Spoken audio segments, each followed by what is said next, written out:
استضافت بطولة الأندية العربية من دون شك المملكة العربية السعودية، إن كان طبعا لأول مرة في جنوب المملكة، لكن كانت الرياض وجدة أيضا استضافت العديد من البطولات العربية في السابق. حكم المباراة اليوم طاقم تحكيمي بقيادة محمود البنا، الحكم الدولي المصري، يساعد محمود أبو الرجال مساعد أول، وأحمد حسام أيضا من مصر مساعد ثاني، بينما صادق السالمي حكم رابع، ومحمود عاشور حكم فيديو، وأيمن إسماعيل في نسختها رقم 30. هنا كرة للوداد وعرضية خطيرة ومحاولة على قائمة برونو ميغيل المدرب. يحاول أكرم أمام تغطية، أكرم يمرر بينية طويلة، استقطب برونو من طبعا الخطيرة السداوية عند الخبير الهيدوس يصوب، وكرة خطيرة جدا، خطيرة سداوية، خطيرة للسد، وفرصة للهيدوس على الطرف الأيمن. محاولة لعب كرة عرضية، مرور ناجح وعرضية حاضرة وخطيرة، ورأسية أكرم عفيف إلى خارج أرضية الملعب. فرصة ذهبية، فرصة كبيرة جدا، فرصة كبيرة للسد ورأس الملك سلمان للأندية العربية. والمباراة الافتتاحية هنا بينية جميلة وخطيرة للوداد، وعرضية وفرصة، وكرة إلى يد سعد الشيب، إلى يد سعد الشيب. خطير الوداد في انطلاقاتها، في محاولاتها، وكرة على فريق بحجم الوداد وفريق بحجم السد أيضا. كرة تصل، لكن هنا كرة أمامية وخطيرة للوداد، وعرضية خطيرة، وكرة تضيع، كرة تضيع على الوداد. فرصة ثمينة جدا، فرصة ثمينة جدا للوداد، وعرضية ناجي يغير اتجاه اللاعب عند أوناجم. يحاول الوداد، بدأ العمل الآن، في عمق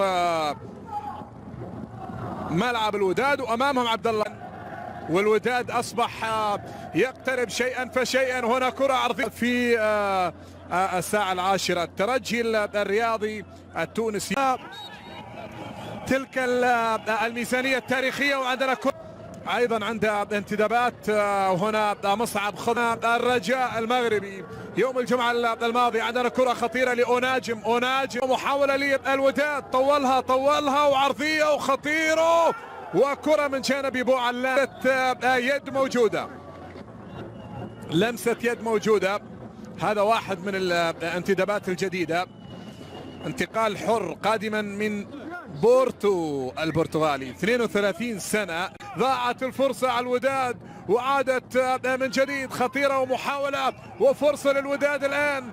بطولة القارة عندنا كرة فيها محاولة وفرصة للسد الآن، وعرضية وأكرم عفيف خطيرة، وفي عادة الكرة من طارق سلمان، وخطيرة للوداد، وفرصة للهدف الأول. محاولة داف كبير، ويلعب للسد منذ 2016.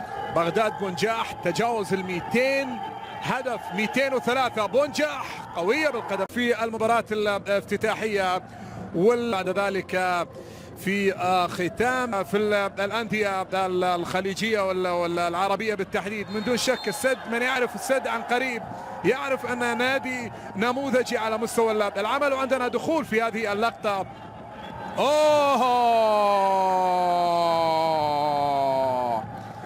بطاقة حمراء على جبران. أكرم عفيف في مؤثرا في مباراة اليوم.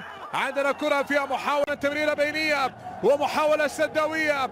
علي أسد يحاول يلعب عرضية لأكرم، راحت من جديد عند منتصر الهتيمي، خطأ لمصلحة بونجاح. يحاول، خرج بونجاح أن يعلن عن نهاية الشوط الأول في المباراة الافتتاحية. هذا الشيب لكنه لم يسجل. عندنا كرة سداوية وخطيرة وكرة اليوم المباراة الافتتاحية، وعندنا كرة خطيرة من بوعلام، خطيرة من بوعلام لكن إلى يد حارس المرمى يوسف مطيع. قدم قوية لخوخي المفضل. وعندنا طبعا الكرة فيها محاولة وخطير. سامبو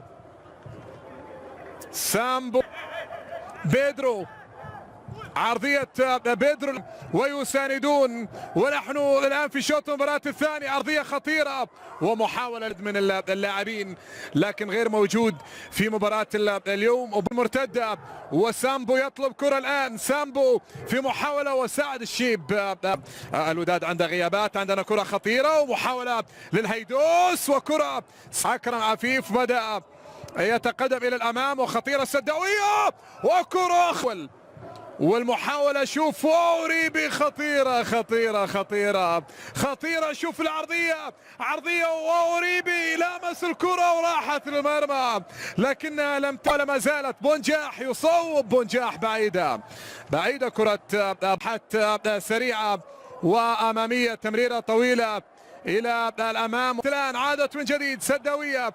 الهيدوس يمرر. علي أسد يحاول فرصة سداوية الآن خطيرة وكرة مصوبة من جانب علي أسد لكن إلى خارج أرضية الملعب. اختراق وتقدم إلى الأمام وتصويبة لم تكتمل لكن خسر نهائي 2008.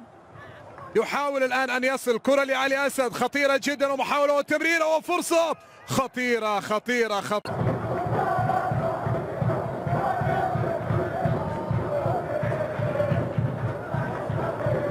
ايضا خسر 2009 من الترجي. لعب ذهاب واياب مع وفاق سطيف، خسر 1-0. يوسف عبد الرزاق فقد الكرة، عادت من جديد، خطأ لمصلحة السد الآن وبطاقة صفراء على الياس الشتي. بطاقة صفراء على الشتي. لعلي أسد. بيدرو ينقل كرة أمامية إلى يد حارس المرمى والكرة لأكرم، يمرر كرة في هذا المكان، تصويبة لكنها ضعيفة، عقدة بثمن عالي. حكم المباراة يشير إلى راية وتسلل. أوريبي بونجاح كانوا زعلانين، كانوا يريدون لعب كرة أمامية. وهنا كرة خطيرة ومحاولة نقاط الثلاث ويعطي صدارة المجموعة مع مرور الجولة الأولى. عرضية حاضرة وخطيرة على رأس يوسف.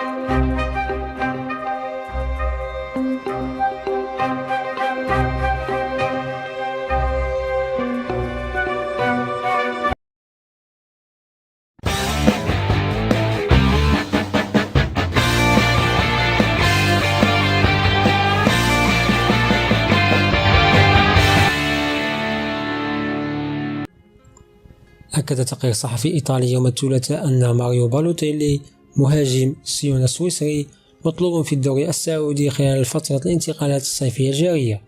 وانضم بالوتيلي صاحب 32 عاما لصفوف النادي السويسري في الصيف الماضي قادما من أدنا سبورت التركي، وخاض معه 19 مباراة وسجل 6 أهداف. وبحسب صحيفة توتو ميركاتو الإيطالية فإن بالوتيلي لم يعد له دور رئيسيا في مشروع النادي السويسري بداية من الموسم المقبل. وأشارت الصحيفة أن هناك اهتمام من الدوري السعودي بضم مهاجم ليفربول والمان سيتي سابقا دون الكشف عن اسم النادي. وأكد التقرير أن بالوتيلي ليس لديه مانع من الانضمام للدوري السعودي وأملا في إحياء مسيرته التي تراجعت كثيرا خلال السنوات القليلة الماضية. ولعب بالوتيلي لأندية إنتر ميلان وليفربول والسيتي ونيس ومارسيليا وبريتشيا ومونزا وأدنا ديمروسبور وأخيرا سيون السويسري.